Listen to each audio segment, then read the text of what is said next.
Bonjour à tous, soyez les bienvenus sur le site de l'Église évangélique. Il y a tellement de joie de nous retrouver ensemble pour adorer notre Dieu, pour le célébrer.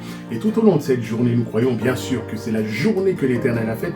Et nous voulons bien que le nom du Seigneur Jésus soit chanté, soit célébré. Et je suis vraiment content, heureux d'entendre de par les uns et les autres les bonnes choses que Dieu fait dans les vies, dans les familles, dans les foyers. Et ça, c'est réjouissant pour notre cœur, notamment aussi pour les jeunes, qui me font des retours combien ils vivent de belles choses avec Dieu.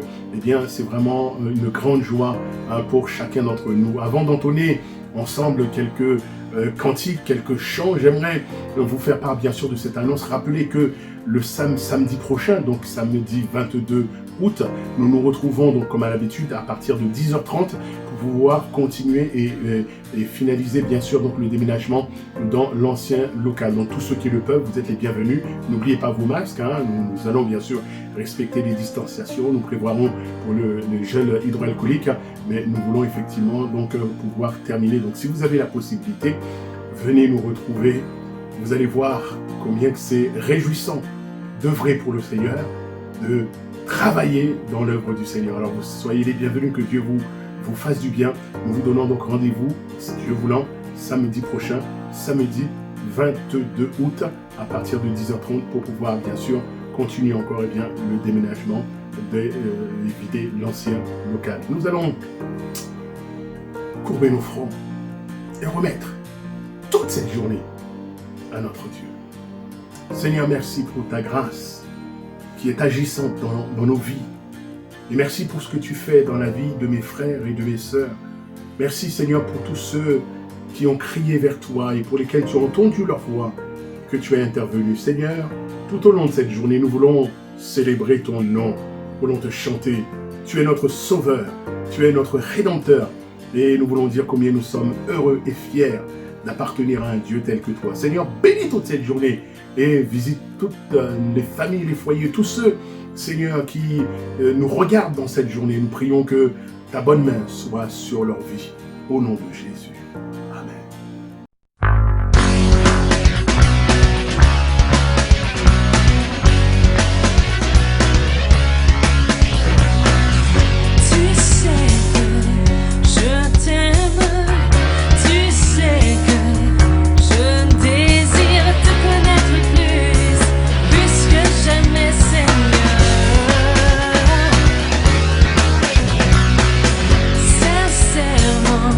Je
force est pour celui qui se confie et repose en l'Éternel. Oui, en l'Éternel. La force est pour celui qui se confie et repose en l'Éternel. Oui, en l'Éternel. Oh Dieu, tu règnes à jamais. Tu es le Dieu libérateur. Tu es le Dieu d'éternité. Le Dieu d'éternité, celui qui ne faillira jamais. Tu soutiens le cœur affligé, le cœur découragé. Comme l'aigle, je peux m'élever. La force est pour celui qui se confie et repose en l'Éternel. Oui, en l'Éternel. La force est pour celui qui se confie et repose en l'Éternel. Oui, en l'Éternel. Oh Dieu, tu règnes à jamais. Tu es le Dieu libérateur.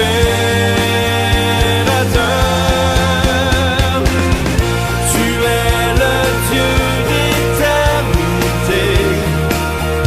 Le Dieu d'éternité. Celui qui ne faillira jamais. Tu soutiens le cœur affligé, le cœur découragé. Comme l'aigle, je peux m'élever.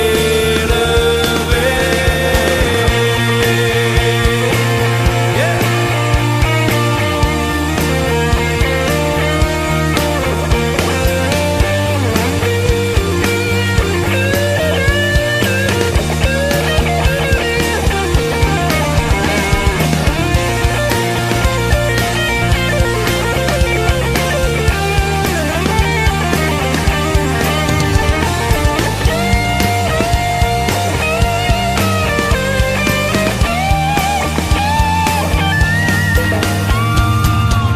Tu es le Dieu d'éternité, le Dieu d'éternité, le Dieu d'éternité.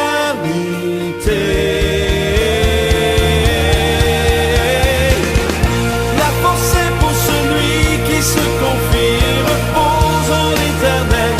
Oui, en l'Éternel. La force est pour celui qui se confie et repose en l'Éternel. Oui, en l'Éternel.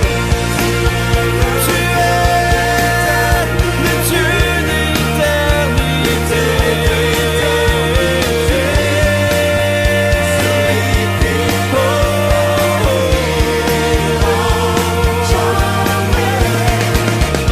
Tu soutiens le cœur affligé, le cœur découragé. Comme l'aigle, je peux m'élever. Tu es le Dieu d'éternité, le Dieu d'éternité, celui qui ne faillira jamais. Tu soutiens le cœur affligé, le cœur découragé. Comme l'aigle, je peux m'élever.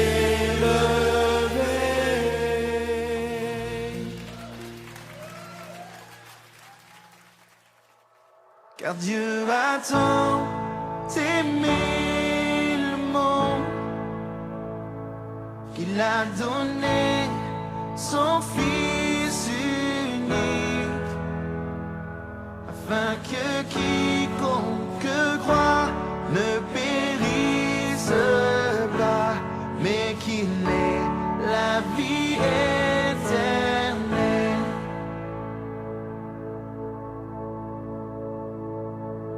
Je regarde à la croix, je regarde à Jésus seul, car son amour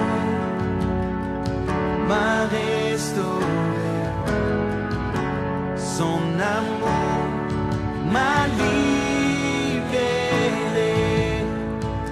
car Dieu a tant aimé le monde qu'il a donné son Fils unique, afin que quiconque croit ne périsse pas, mais qu'il ait la vie éternelle.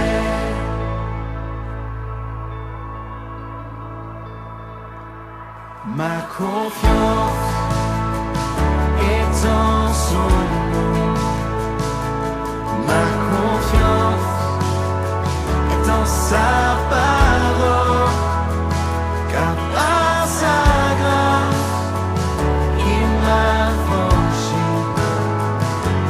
par sa grâce il me remplit, car Dieu a tant aimé le monde qu'il a donné son Fils unique, afin que quiconque croit ne périsse pas, mais qu'il ait la vie éternelle. Nous arrivons dans ces moments de la Sainte Seine, ces moments où ensemble, bien sûr, nous voulons commémorer l'œuvre de Jésus, sa victoire pour chacun d'entre nous, son tout accompli à la croix, et nous voulons lui dire toute notre reconnaissance. Nous allons bien sûr partager ces symboles, le pain qui est le symbole du corps de Jésus qui a été meurtri pour nous, et le vin bien sûr, symbole du sang de Jésus qui a coulé pour que nos péchés soient lavés. J'aimerais lire avec vous ces deux passages dans la parole de Dieu. Le premier passage se trouve dans le livre des Psaumes, au chapitre 34, et c'est David qui dira cela, donc Psaume 34, chapitre 34, verset 1er, il est dit de David, lorsqu'il contrefit l'insensé en présence d'Abimelech, et qu'il s'en alla chasser par lui. Regardez ce que David dira. Je bénirai l'Éternel en tout temps. En tout temps. Sa louange sera toujours dans ma bouche. Que mon âme se glorifie en l'Éternel. Que les malheureux écoutent et se réjouissent. Exaltez avec moi l'Éternel. Célébrons tous son nom. J'ai cherché l'Éternel et il m'a répondu. Il m'a délivré de toutes mes frayeurs. Et quand on tourne vers lui les regards, on est rayonnant de joie. Et le visage ne se couvre pas de honte. Quand un malheureux crie, l'Éternel entend et il le sauve de toutes ses détresses. L'ange de l'Éternel campe autour de ceux qui le craignent et il les arrache au danger. Et verset 9, c'est ça que je voudrais aussi laisser sur nos cœurs. Sentez et voyez combien l'Éternel est bon. Heureux l'homme qui cherche en lui son refuge. Sentez, voyez combien l'Éternel est bon. Et tout au long de cette journée, eh bien, nous voulons dire oui, que notre Dieu est bon, que Jésus est bon. C'est un Dieu extraordinaire. Et c'est lui-même qui a institué ce que nous allons faire, ce partage de la Sainte Seine. Il est dit dans l'évangile de Matthieu, au chapitre 26, et au verset 26, il est dit, pendant qu'il mangeait, Jésus prit du pain. Et après avoir rendu grâce, il le rompit et le donna aux disciples en disant, prenez, mangez, ceci est mon corps. Il prit ensuite, il le coupe et après avoir rendu grâce, il la leur donna en disant, buvez-en tous, car ceci est mon sang, le sang de l'alliance qui est répandu pour beaucoup, pour le pardon des péchés. Je vous le dis, je ne boirai plus désormais de ce fruit de la vigne jusqu'au jour où j'en boirai du nouveau avec vous dans le royaume de mon Père. Amen. Que le nom du Seigneur soit béni. Seigneur, merci pour tous ces symboles. Merci pour ta grâce dans nos vies. Et c'est vrai que ce matin, nous voulons dire, notre Dieu est bon. Chaque jour, Seigneur, ta bonté se multiplie, tes bienfaits se renouvellent. Ce matin, nous sommes heureux de te dire merci pour Jésus. Merci pour l'œuvre de la croix. Merci, mon Dieu, vraiment pour le tout accompli et le prix qui a été payé. Ce matin, c'est avec raison que nous t'aimons. C'est avec raison que nous célébrons ton nom, que nous élevons, Seigneur. Merci pour ces symboles qui nous rappellent que ton corps a été meurtri pour nous et que ton sang a coulé pour que nos péchés soient lavés. Merci pour nos noms que tu as inscrits dans le livre de la vie, mon Dieu. Et merci pour la glorieuse promesse que tu nous as faite qu'un jour, nos yeux te verront. À toi la gloire, Père, au nom de Jésus. Je suis né pour te louer. Je suis né pour glorifier ton nom. En toutes circonstances, apprendre à te dire merci. Je suis né pour t'aimer. Je suis né pour t'adorer, mon Dieu. Obéir à ta voix. Je suis faite pour toi.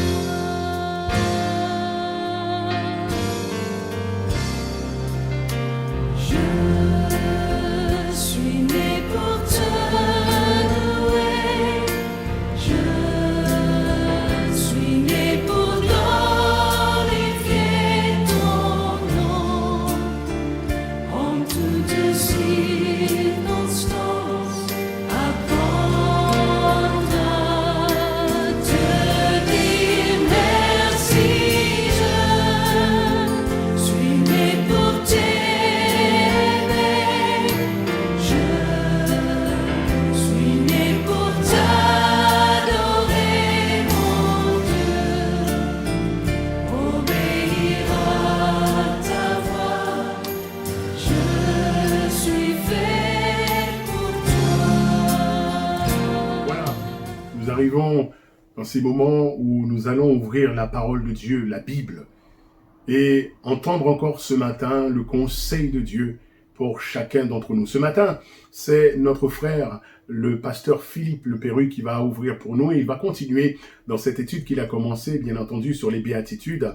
Et c'est bien sûr, nous allons entamer la 7e partie des béatitudes, où là encore, eh bien, il y a des richesses qui vont être mises en évidence au travers de la parole de Dieu pour chacun d'entre vous, pour chacun d'entre nous. Alors, mes amis, bonne écoute et que Dieu vous bénisse. Amen. Heureux ceux qui procurent la paix, car ils seront appelés fils de Dieu. Matthieu 5, 9. Au moment d'aborder cette 7e béatitude, nous devons faire remarquer que ces phrases si sublimes et si profondes, si différentes sans doute de tout ce que les disciples de Jésus avaient entendu jusque-là, décrivent non les devoirs qui attendent les chrétiens qui sont devenus disciples de Jésus, mais la nature nouvelle qui les caractérise du fait même qu'ils sont devenus disciples de Jésus, c'est-à-dire des hommes et des femmes qui sont attachés à lui, et à l'instar des premiers disciples, le suivent en pratiquant son enseignement. Car tel est le but de la vie du chrétien, que j'ose appeler le chrétien disciple, parce qu'il est les deux à la fois. Et on pourrait même aller jusqu'à dire que tout chrétien doit être un disciple de Jésus.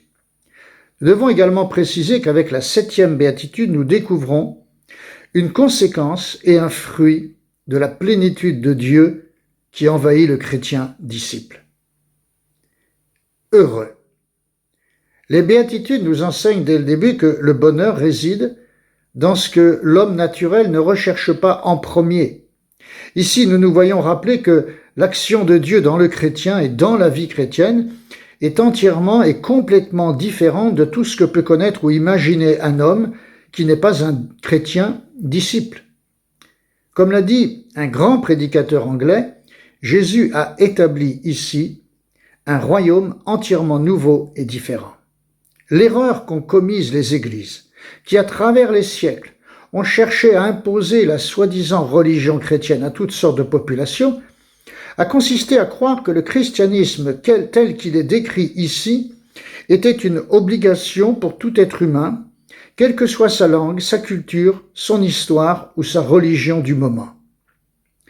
Si dans un sens, le christianisme peut être considéré comme une obligation, il ne l'est pas dans le sens où l'on doit l'imposer comme une soi-disant religion au reste de la société ou du monde, mais dans le sens où tout homme doit naître de nouveau pour connaître le véritable plan de Dieu pour lui. Aucun pan du christianisme ne peut et ne doit être imposé à qui que ce soit. Chaque fois qu'on cherche à l'imposer, on l'affaiblit et le discrédite. Chaque fois qu'on veut imposer des valeurs chrétiennes au reste de la société, on commet quelque part une erreur. Dieu laisse l'homme libre, car il veut que l'homme vienne à lui de son plein gré, par pure conviction. Il n'y a que ce qui est le produit d'une conviction qui est vraie et durable dans le cœur de l'homme. Ceci étant dit, nous nous tournons maintenant vers cette 7e béatitude, qui est tout aussi solennelle que la précédente. Ici, il est question de paix, et Jésus établit une relation directe entre la paix comme mode de vie, si je peux m'exprimer ainsi, et la qualité de fils de Dieu. Nous allons découvrir pourquoi. Mais il nous faut tout d'abord parler de la paix de Dieu et de la paix des hommes. La paix de Dieu ne ressemble en rien à la paix des hommes. La paix des hommes est très aléatoire. Elle ne dure pas toujours longtemps. L'Europe, ce continent où nous habitons actuellement, vit aujourd'hui dans la paix d'une manière globale. Dans aucun pays d'Europe aujourd'hui, il n'y a vraiment de guerre. Mais la dernière guerre intra-européenne n'est pas si éloignée que cela de nous. Elle a ravagé ce que l'on appelait alors la Yougoslavie pendant près de 10 ans, de 1991 à 2001, et elle a fait de nombreux morts. Cependant, depuis 2001, l'Europe vit dans la paix. Jusqu'à quand? Voilà la question. Quelqu'un a dit que les traités de paix que l'on signe à la fin des guerres ne sont faits en fait que pour être rompus. C'est un peu la leçon de l'histoire. L'histoire de l'humanité, oui, en témoigne. Prenons un exemple. En 1938, la plupart d'entre nous n'étaient pas nés. Les chefs d'État de 4 pays européens, l'Angleterre, la France, l'Allemagne et l'Italie, se sont réunis à Munich en Allemagne pour discuter de la paix. À son retour dans son pays, le Premier ministre anglais a proclamé devant son peuple « C'est la paix pour notre époque ». Cependant, moins d'1 an plus tard, la Seconde Guerre mondiale, avec toutes ses horreurs, débutait. La paix n'avait pas duré. L'homme est incapable d'assurer sa propre paix. Le mot paix est lui-même galvaudé trop souvent. Dans la conversation propre à la vie quotidienne, on dit parfois à quelqu'un qui nous ennuie, qui nous dérange, « Fiche-moi la paix ». Quand des personnes un peu trop bruyantes ou fatigantes nous quittent, on dit « Enfin, un peu de paix ». Mais le seul fait d'utiliser le mot paix dans de telles circonstances, c'est le réduire à sa plus simple expression. Comment s'étonner alors que Jésus ait dit un jour à ses disciples « Je vous laisse la paix. Je vous donne ma paix. Moi, je ne vous donne pas comme le monde donne. Que votre cœur ne se trouble pas et ne s'alarme pas. » Telles sont les paroles de Jean chapitre 14 et verset 27. La paix de Dieu est une réalité sublime. Pourquoi cela? D'abord parce que elle est l'œuvre d'un Dieu unique, le seul Dieu vrai et tout-puissant, le seul Dieu vivant et plein d'amour pour sa créature. car la Bible dit que Dieu a créé l'être humain. Dieu a donc le pouvoir d'établir la paix. Et cette paix, il l'a d'abord accomplie en son Fils Jésus sur la croix du Calvaire, quand il a accepté le sacrifice offert par Jésus pour l'effacement de nos péchés, pour la purification de notre cœur et pour la réconciliation de tous les pécheurs repentants avec Dieu. Dieu établit d'abord sa paix dans le cœur de l'homme qui lui appartient. C'est pourquoi Jésus dit « Heureux ceux qui procurent la paix, car ils seront appelés fils de Dieu ». N'oublions pas que, ici encore, le bonheur est le lot de ceux qui entrent dans le plan de Dieu, en cherchant à propager la paix de Dieu autour d'eux. Comme ceux qui ont le cœur pur, comme nous l'avons vu la dernière fois, ils ressemblent à Dieu. Dieu veut la paix du monde, mais cette paix ne peut être établie qu'avec ceux et par ceux qui ont d'abord fait la paix avec lui. Être en paix avec Dieu, c'est avoir accepté de mettre de côté ou derrière soi tout ce qui appartenait auparavant à notre nature pécheresse, c'est-à-dire tout ce qui nous séparait de Dieu. Une fois que nous avons franchi cette étape et que nous sommes entrés dans une vie nouvelle avec Dieu, nous pouvons devenir en quelque sorte des faiseurs de paix, comme le dit plus exactement le texte biblique. Car la traduction la plus fidèle de ce texte, de cette 7e béatitude, c'est « Heureux ceux qui font la paix, heureux les faiseurs, heureux les fabricants de paix, car ils seront appelés fils de Dieu. » Comme l'a dit quelqu'un, le plus grand besoin du monde aujourd'hui, c'est d'un grand nombre de faiseurs de paix. Et il a ajouté, si seulement nous étions tous des faiseurs ou des fabricants de paix, il n'y aurait plus de problème, il n'y aurait plus d'ennui. Il y a un personnage biblique qui me plaît particulièrement, même s'il y en a beaucoup d'autres qui me plaisent. Ce personnage, c'est Abraham. Je vais vous dire pourquoi Abraham me plaît tant. La réponse se trouve dans Genèse au chapitre 13. Vous vous rappelez que, à un certain moment, Abraham et son neveu Lot ont voyagé ensemble, depuis Ur des Chaldéens jusqu'à la terre promise, celle que Dieu a donnée à Abraham plus tard. Alors qu'ils étaient déjà établis dans cette terre promise, une querelle a éclaté un jour entre les bergers d'Abraham et ceux de Lot, car, dit la Bible, le pays était insuffisant pour qu'ils restent ensemble, car leurs biens étaient si considérables qu'ils ne pouvaient rester ensemble. Ce qui est important, je dirais même essentiel ici, c'est la manière dont Abraham a géré cette crise. Abraham était un homme de paix.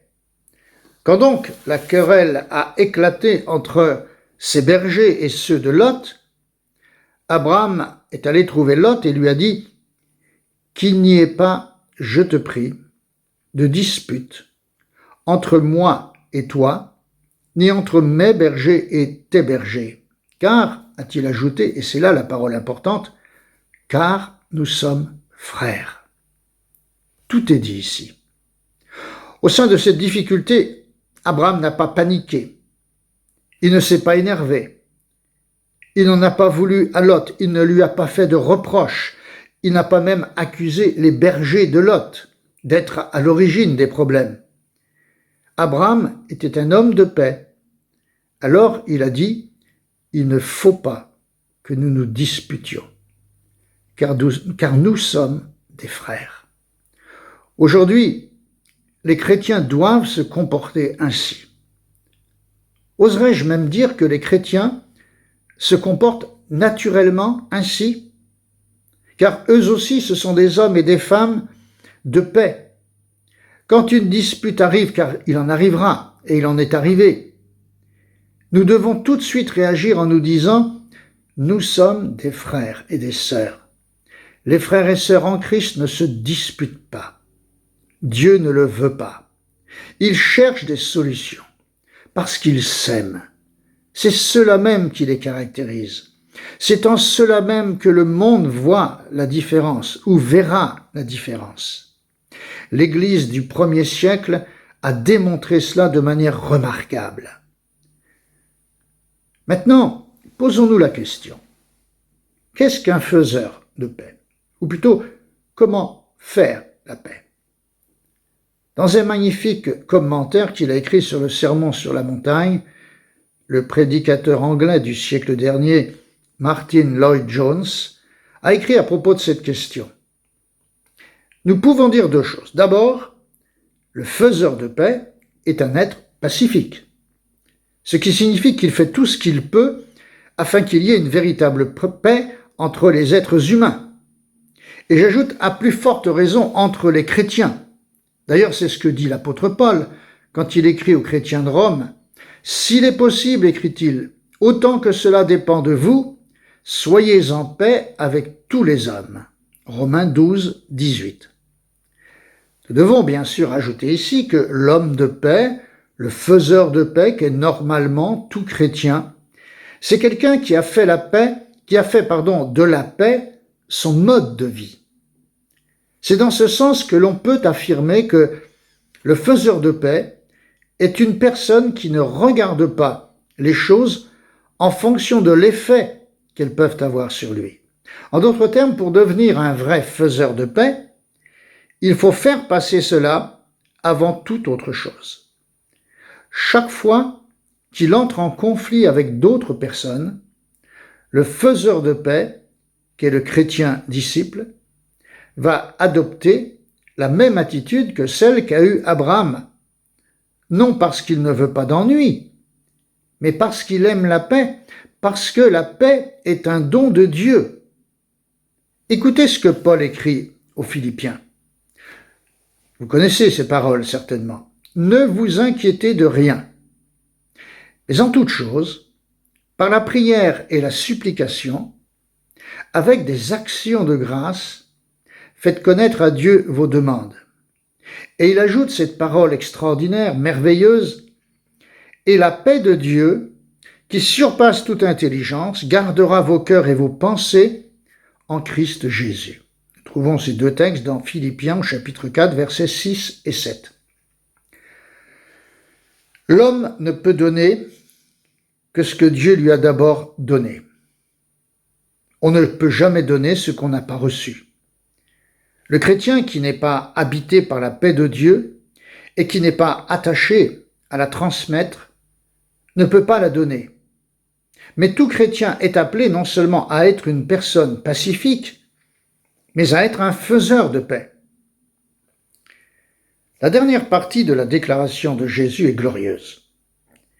Si la précédente béatitude promettait que ceux qui ont le cœur pur verraient Dieu un jour, Jésus promet ici que ceux qui sont des fabricants, des faiseurs de paix, ceux qui font la paix, ceux qui la procurent, seront un jour appelés fils de Dieu.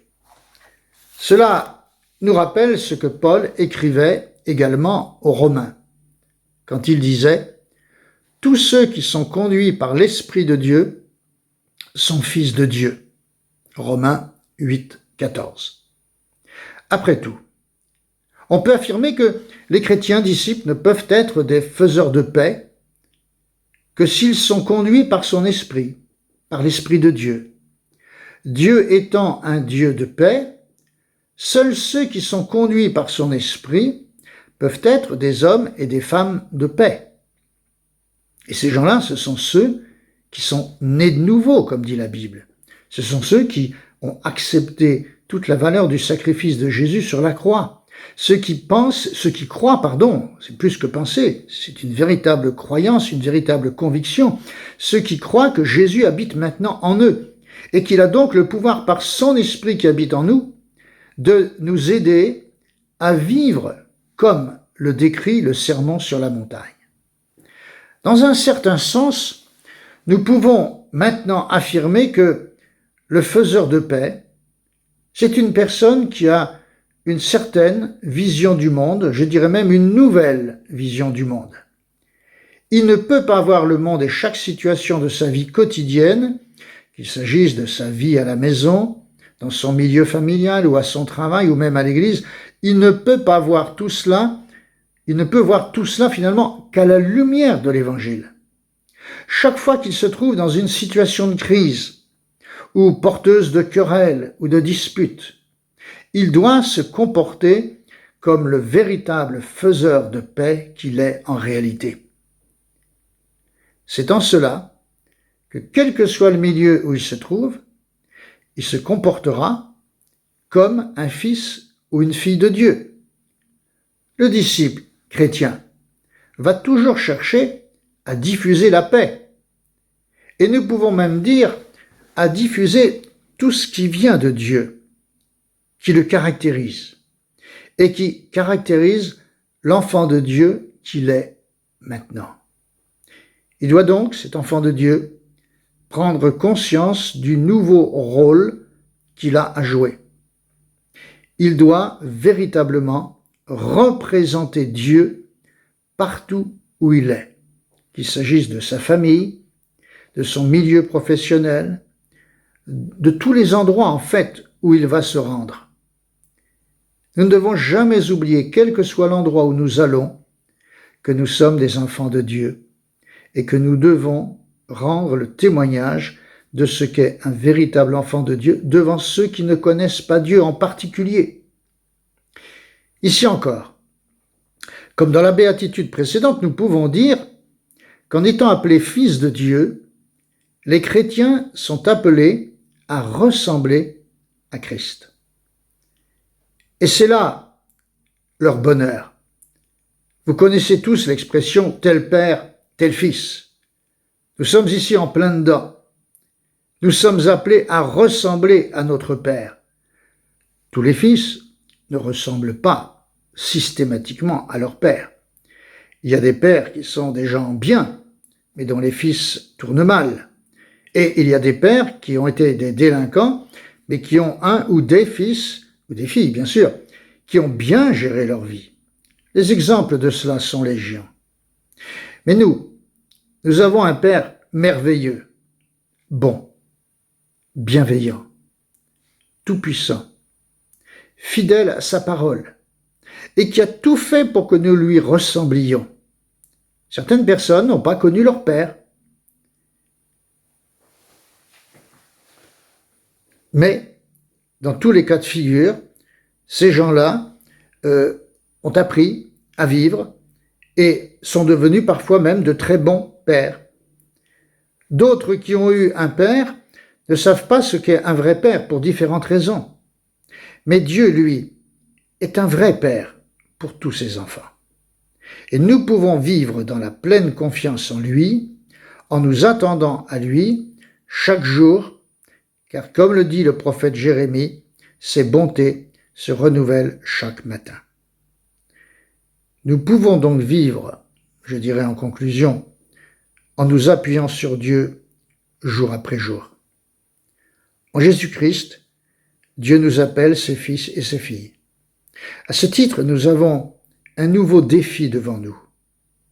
Je ne dirais pas mériter ce titre, car nous ne le pouvons pas, mais considérer la bonté et l'amour de Dieu qui nous a appelés ses enfants et qui nous a donné sa paix merveilleuse que nous devons maintenant répandre autour de nous.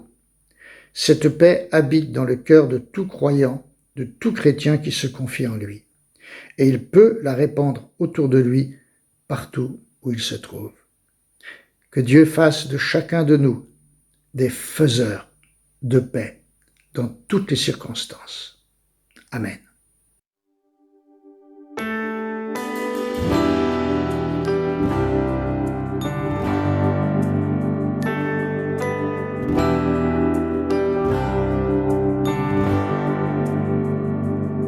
Aucune arme forgée ne peut résister.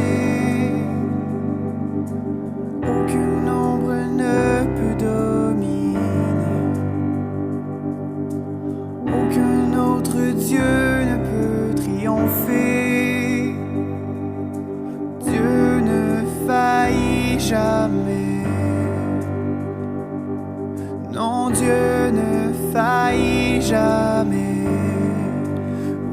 je serai victorieux. Oui, je serai victorieux. Du combat mené par toi, Seigneur. Oui, je serai victorieux. Oui, je serai victorieux. Du combat mené par toi, Seigneur.